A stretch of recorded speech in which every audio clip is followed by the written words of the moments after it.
আমি একটু ঠিক করে সংশোধনী দিচ্ছি যে আগামী অর্থবছর 2026-27 এই অর্থ বছরে 40 লাখ পরিবার নারী প্রধান পরিবারকে ফ্যামিলি কার্ড দেবে সরকার। এই জন্য 13,000 কোটি টাকার প্রয়োজন হবে। এই বরাদ্দ চেয়ে অর্থ মন্ত্রণালয়ে ডিও পত্র দিয়েছেন সমাজ কল্যাণমন্ত্রী AZM জাহিদ হোসেন। আমি একটু যোগ করি, সরকার আপনার খাল খনন করবে 20,000 কিলোমিটার আগামী 5 বছরে। পানি উন্নয়ন বোর্ড প্রতি কিলোমিটার খাল খননের খরচ ধরেছে 20 লাখ টাকা করে। এরপরে আপনার এটার কিন্তু এখন আমরা জানছি না যে কৃষক কার্ডে কত খরচ হবে, আমরা কিন্তু জানছি না যে একই সঙ্গে অন্যান্য কার্ড, কারণ সরকারের কোনো ডকুমেন্টে স্পষ্ট না কোন খাতে কত খরচ হবে। এরই মধ্যে আমি খুব সংক্ষেপে কথা বলি, তেলের দাম বেড়ে গেছে, বলছিল বাড়াবে না, কিন্তু সেটা প্রতিশ্রুতি দিয়েও বাড়িয়ে ফেলেছে। আপনার এখন বাস ভাড়া বাড়ানোর বৈঠক হয়েছে, আমি জানি না এর মধ্যে বেড়ে গেছে কিনা। আপনি এই 1 মাস না যেতেও কিন্তু এলপিজির মানে বাড়িয়ে ফেলছেন, এবং এই লম্বা লাইন কিন্তু অবসান হয় না। এই পরিস্থিতি কেন? একদিকে সাধারণ মানুষের উন্নয়নে প্রকল্পগুলো নিচ্ছে, কিন্তু সাধারণ মানুষ বড় চাপে আছে। যদি আপনি বলতেন। আপনি একটি চমৎকার প্রশ্ন করেছেন, এবং সাধারণ মানুষের মনে কিন্তু এই প্রশ্ন, কিন্তু আমি আপনার মাধ্যমে একটু প্রশ্নটা করতে চাই। এই যে এখন সংকট, এই যে গ্লোবাল ক্রাইসিস, এটা কি আমাদের জন্য না এটা আমাদের উপর চাপিয়ে দেওয়া হয়েছে? এটা কিন্তু আমাদের বিবেচনা করতে হবে। আমেরিকা ইসরায়েল এই যে ইরানের উপর যুদ্ধটা চাপিয়ে দেওয়ার কারণে সারা বিশ্ব কিন্তু একটা প্রেশারের মধ্যে, চাপের মধ্যে আছে। এতদিন আপনি লক্ষ্য করেন, আমি যদি আপনাকে একটু হিসাব দিয়ে দেখাই যে আজকে হয়তো বাংলাদেশে তৈলের দাম বৃদ্ধি করেছে, আপনি ভিয়েতনাম করেছে আরও প্রায় 15 দিন আগে, তারা ভিয়েতনাম আপনার বাড়িয়েছে 68%, আমরা কানাডা বাড়িয়েছে 28%, কিন্তু সরকার তো বলছিল বাড়াবে না। না, সরকার তো সরকার প্রতিদিন 167 করে, কিন্তু আপনি দেখেন এই যে সাপ্লাই চেইনটা বারবার ব্যাহত হচ্ছে। আপনি ইতিমধ্যে একটা প্রপাগান্ডা চালানো হচ্ছে। আচ্ছা, আমি আপনাকে বলি তো, এই যে তেল পাচার হয়, তেল আসে থেকে, আমি স্টেট বলি, এটার তো কোনো ভিন্ন কোনো প্রক্রিয়া নাই। আপনার ইস্টার্ন রিফাইনারি থেকে এখানে এসে, না, ইস্টার্ন রিফাইনারি তো বন্ধ হয়ে গেছে। আমি বলি আপনার বিপিসি এর দায়িত্বে,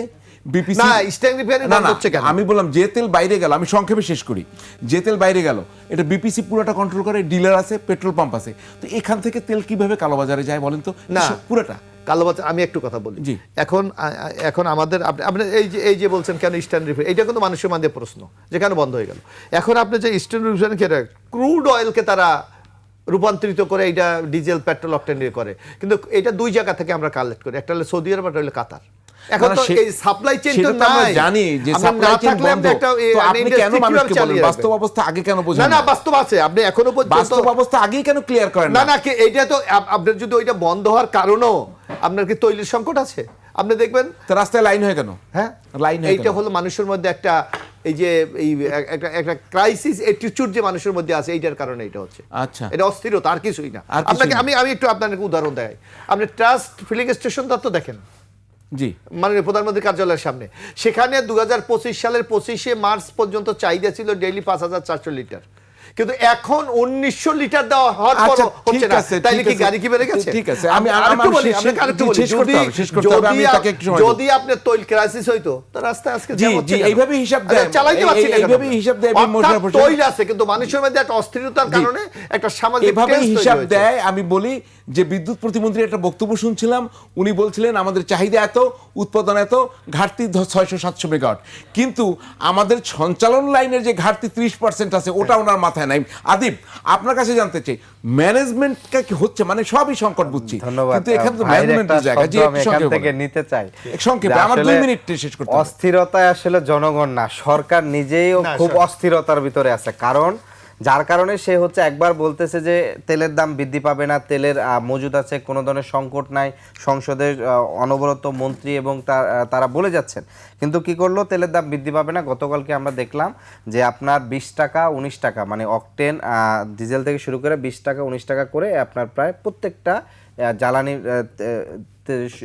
জ্বালানিতে আপনার হচ্ছে দাম বৃদ্ধি পেল।